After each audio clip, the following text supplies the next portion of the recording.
Coming up next on the Jeff Crilley Show, we'll be talking to one of the leaders of Fifth Third Bank here in North Texas. They're making a lot of noise in a very crowded category. Their journey just ahead.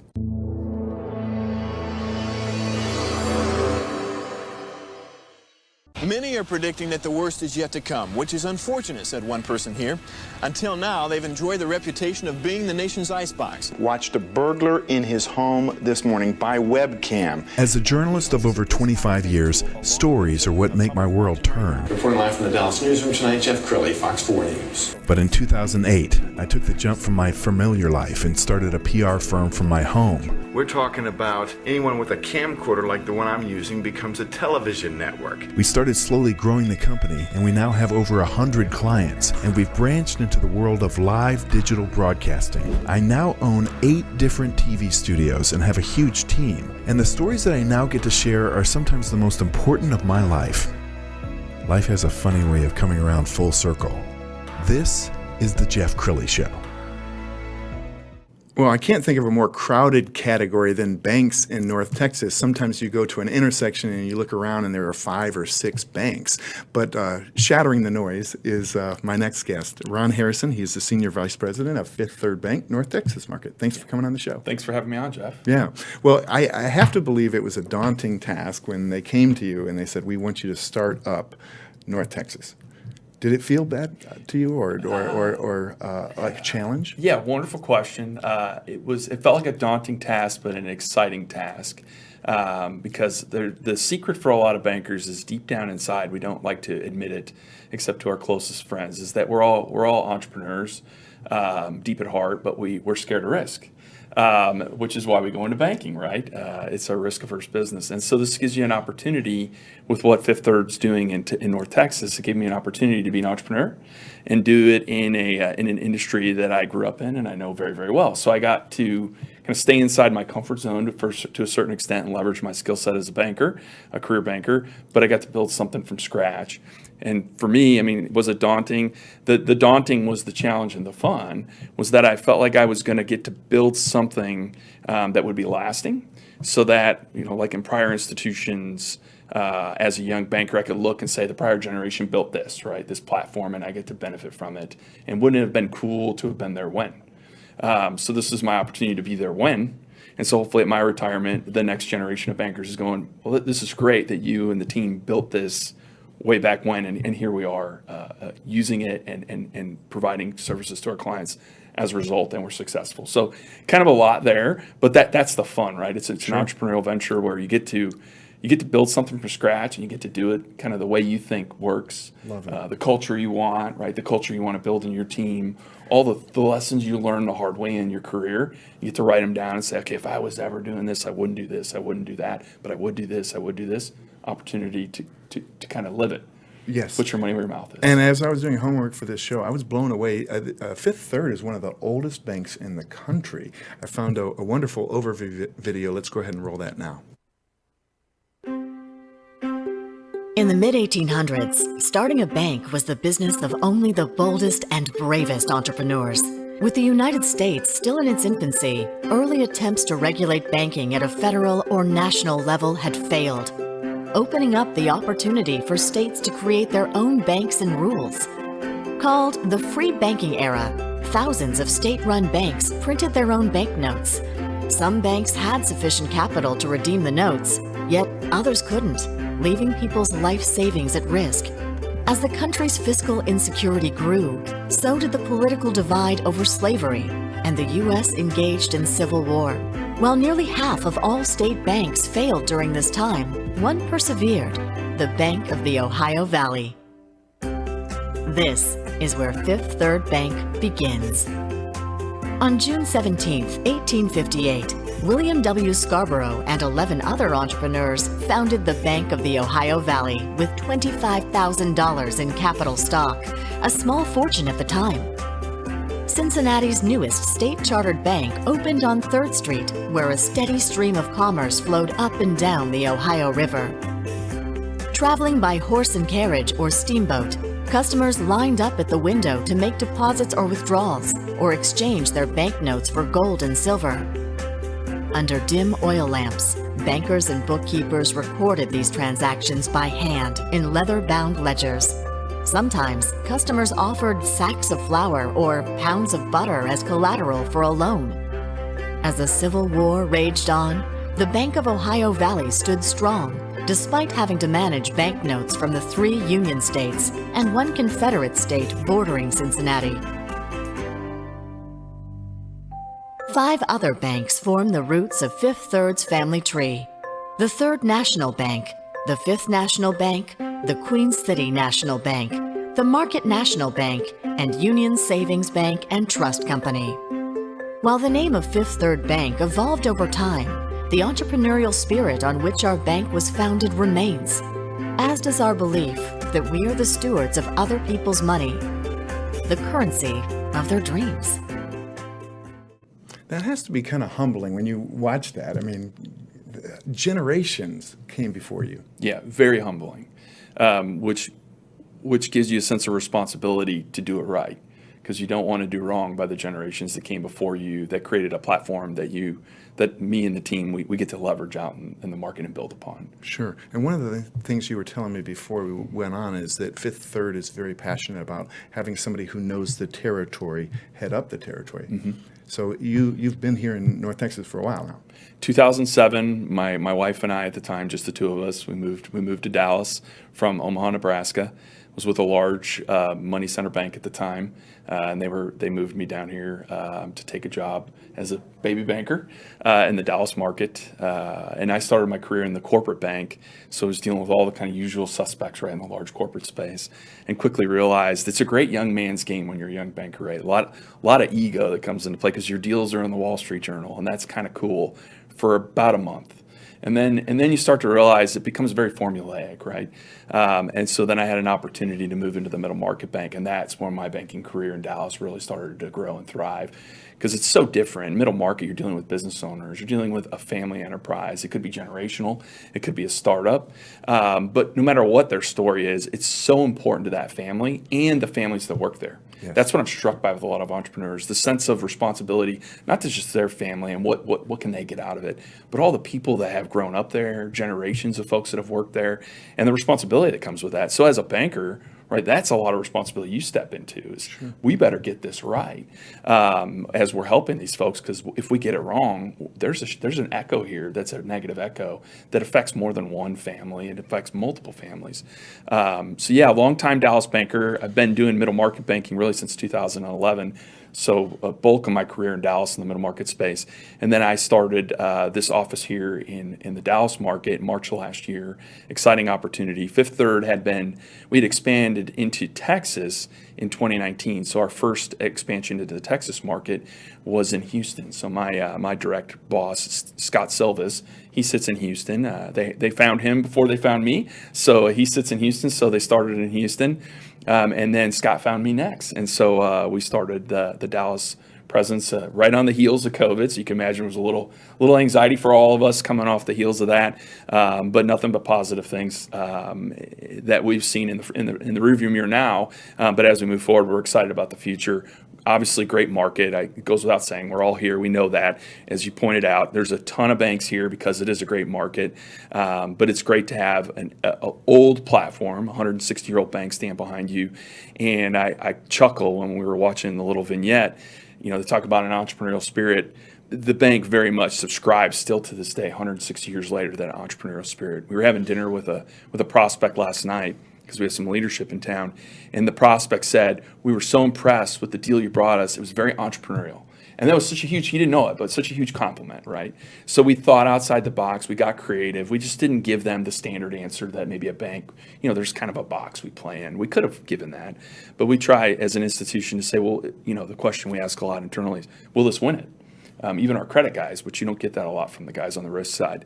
And that culture permeates the organization. So to your point, right, we bring in longtime market bankers when we expand who know the market, know the people, know the bankers, the right folks to bring in to build the team out. But then you take this great platform with a great culture, you put the two together. That's why I can laugh right now at the first question. Was it daunting? In the shower, was it daunting? Absolutely, right? It was daunting. A Monday morning in the office with a cup of coffee, was it daunting? No, it was exciting, because you start to look at all the facts and everything you have at your fingertips and all the tools and resources. You're like, how can we lose, right? As long as we get it, our culture right and the right people, we can't lose. So it's daunting, but it's fun and it's exciting and humbling, to your point. 160-year-old organization. And you guys are growing. We've got a headline from the Dallas Business Journal we're going to put up on the screen. I love that you're going into a very competitive space and you're growing, and I'm sure a lot of that has to do with the people you're surrounding yourself with. Talk about your amazing team.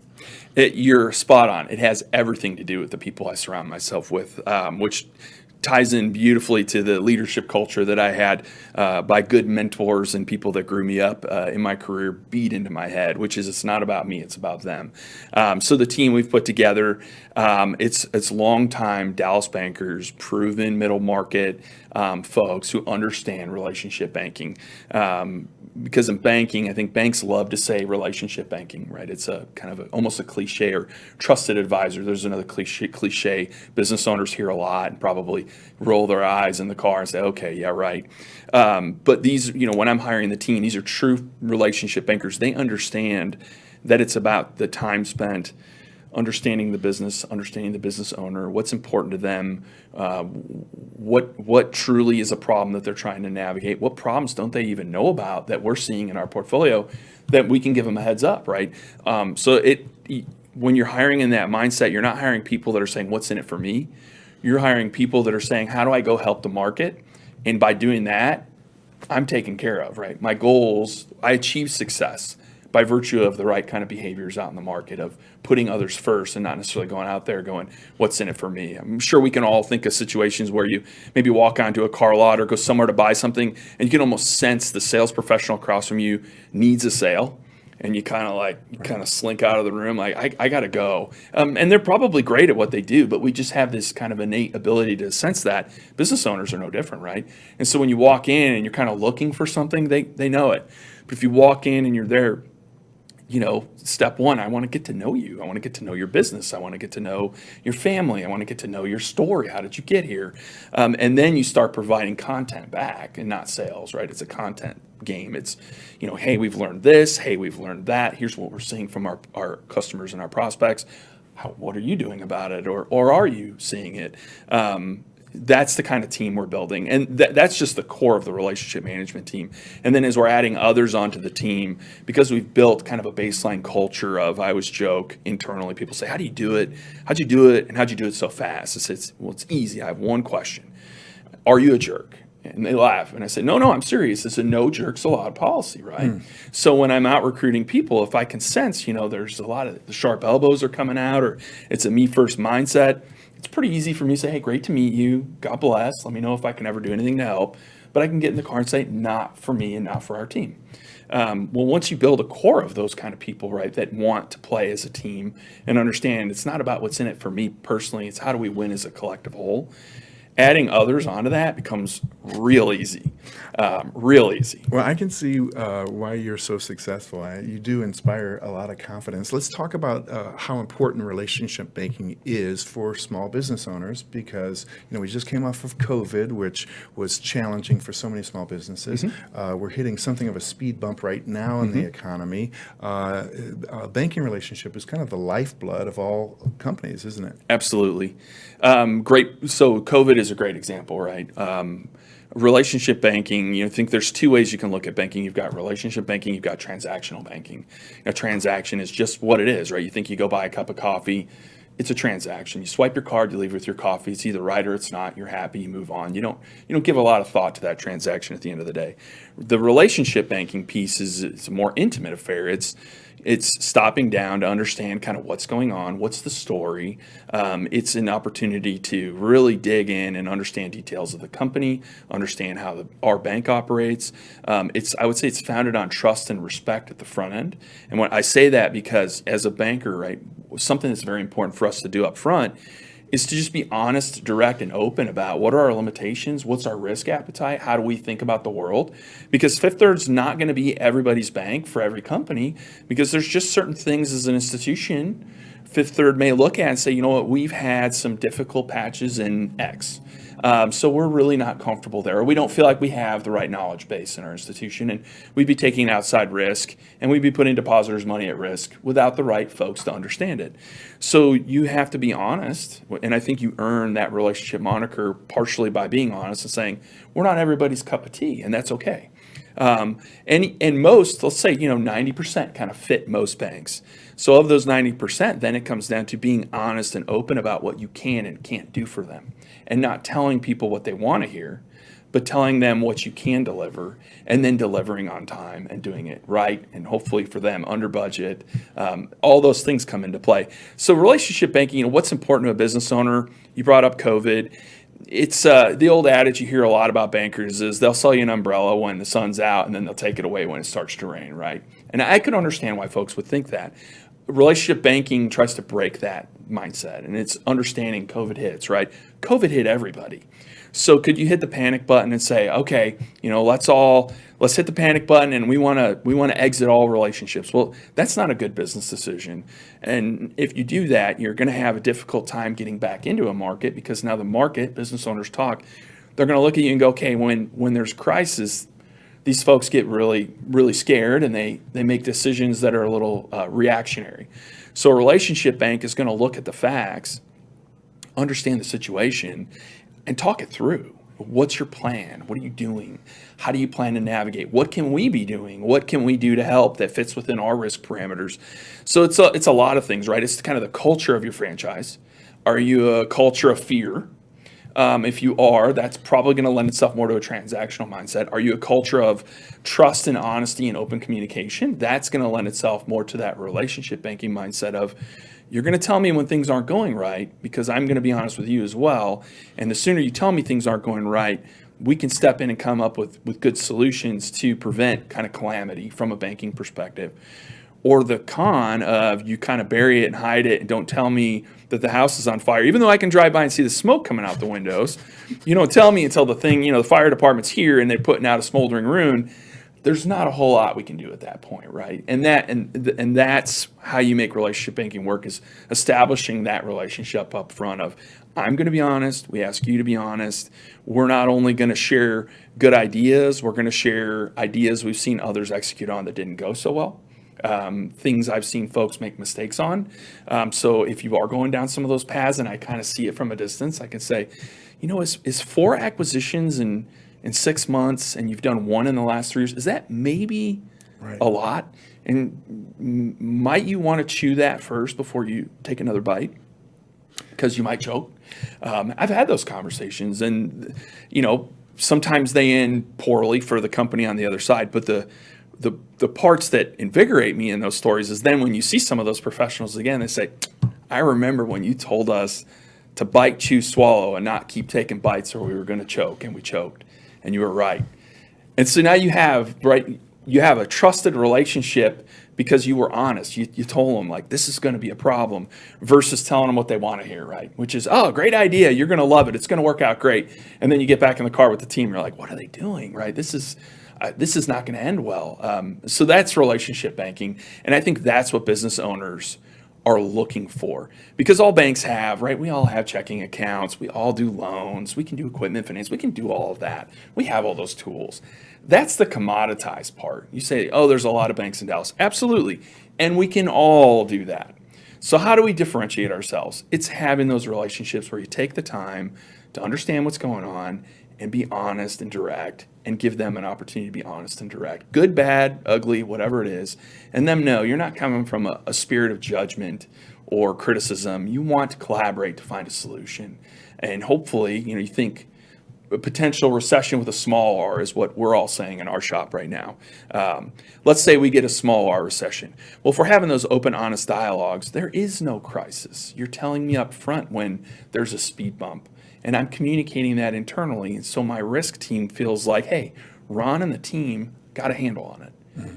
And so that speed bump doesn't turn into a car going over the cliff at the Grand Canyon, right? So as long as we're having that communication, we don't ever hit that moment where everyone's going, wow, that car just went over the cliff of the Grand Canyon. How did that happen?